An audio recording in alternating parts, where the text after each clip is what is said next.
En los albores de la historia, los calabozos eran más que simples celdas, eran escenarios donde se desplegaba el poderío y la autoridad del monarca, un lugar donde la espera de los acusados culminaba en un espectáculo de castigo corporal, una representación teatral de la justicia divina y terrestre.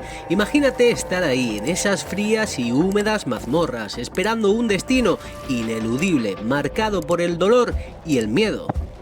En la antigüedad, las penas eran un reflejo crudo y directo de la justicia, con castigos que hoy nos resultarían inimaginables. El descuartizamiento, donde el cuerpo del condenado era literalmente dividido en pedazos, era una realidad en ciertas culturas. La crucifixión, una muerte lenta y dolorosa, era utilizada no solo como castigo, sino como advertencia a otros. La lapidación, la mutilación de partes del cuerpo, la exposición pública para la humillación. Cada uno de estos correctivos tenía un significado y un propósito dentro de su contexto social y cultural. Estas prácticas tan alejadas de nuestra concepción actual de la justicia y el castigo eran vistas en su momento como algo natural, incluso necesario. Eran formas de reafirmar el orden social, de mantener a raya a las fuerzas del caos y la desobediencia. La gente se agolpaba para ver cómo la espada del verdugo se alzaba y caía, cómo el fuego consumía a los herejes o cómo la plaza se teñía con el espectáculo del dolor. Estos actos no eran solo castigos, sino también lecciones públicas, un mensaje claro del monarca y de Dios a los súbditos. Esto es lo que pasa si osas desafiar el orden establecido. Pero ¿qué pasa cuando la sociedad comienza a cambiar? Llega un momento en el que esos actos de castigo público, que antes eran vistos como necesarios y justos, comienzan a ser cuestionados. La figura del verdugo, antes un instrumento necesario de la justicia divina, empieza a ser vista con repugnancia y horror.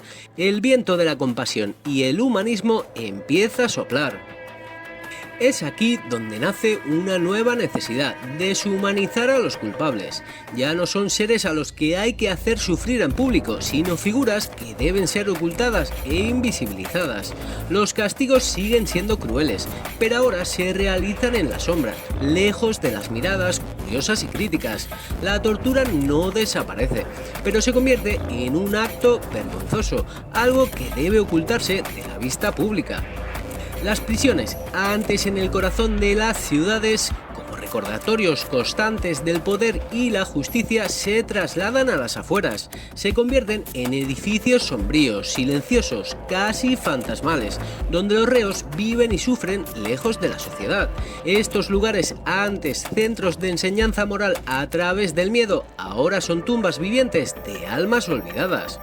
Este cambio refleja una transformación profunda en la sociedad, de una justicia que se exhibe y se siente a una justicia que se oculta y se intuye, de un castigo que es lección a un castigo que es vergüenza, de una pena que busca reformar públicamente a una pena que busca invisibilizar y olvidar. Con la consolidación de las primeras sociedades estructuradas surgió la prisión como concepto, pero no como lo conocemos hoy. Las primeras civilizaciones desde China hasta Egipto, Israel y Babilonia utilizaron las prisiones como lugares de custodia y tormento.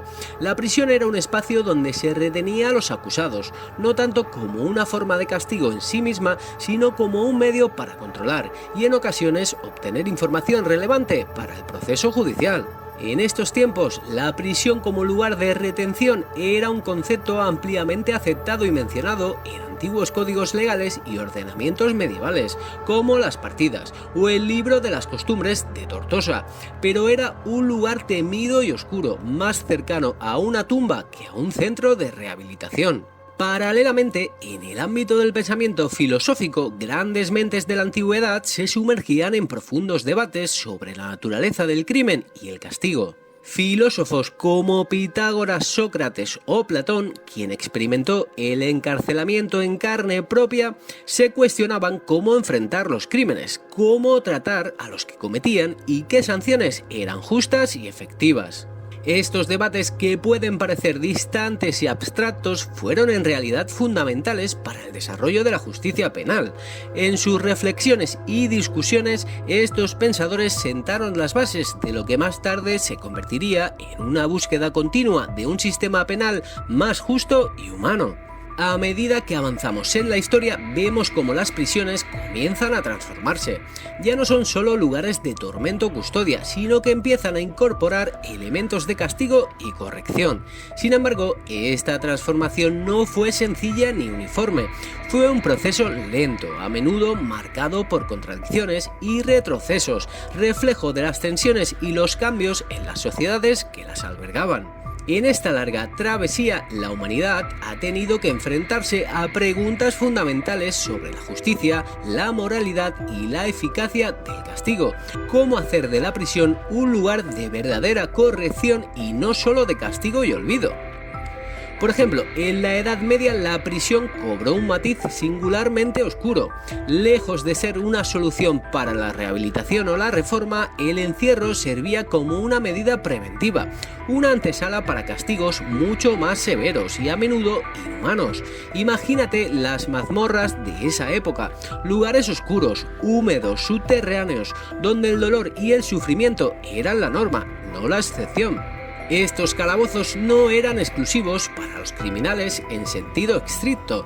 En sus sombrías profundidades se encontraban también enfermos mentales, prostitutas, mendigos, ancianos y hasta niños.